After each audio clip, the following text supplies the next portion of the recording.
What's up, everyone? Welcome to part 3 of my ChatGPT prompting series.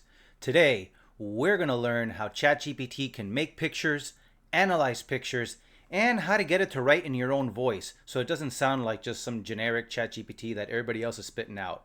If you missed part 2 or part 1, you can find them here. Ready? Let's go. Now let's talk about writing things in your own voice.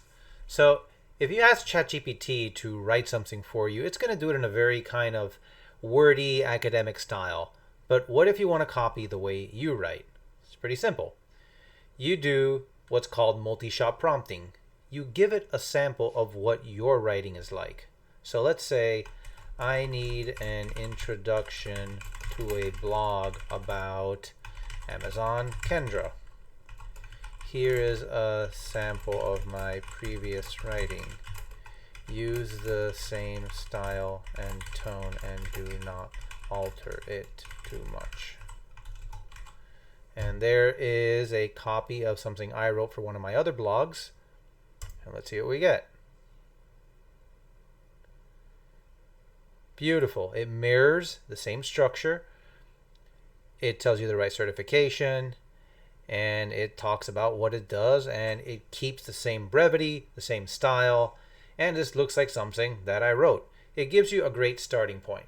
So the AI isn't going to do all the work for you, but it can really get you 70-80% of the way there and save you a lot of time as then you tweak and fine-tune it. Try it out.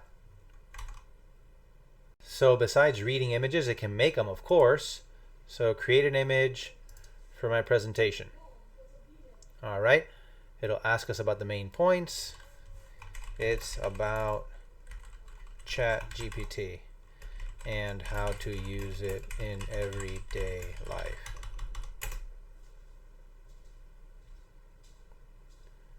So it'll go through here and spend a few seconds processing it. And there you go. You've got a cool little picture you can use in your presentation. So ChatGPT can analyze pictures. Check this out. I'm going to paste an image in here. So let's say I don't know what this is.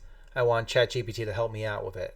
So what is this and how do I make it? It looks good.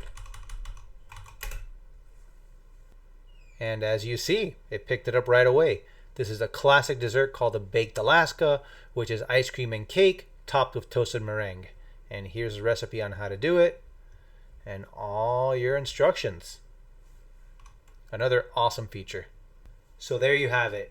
You've got a full toolbox now for ChatGPT. Which one of these was your favorite? Let me know in the comments and let's keep the conversation going. Till next time.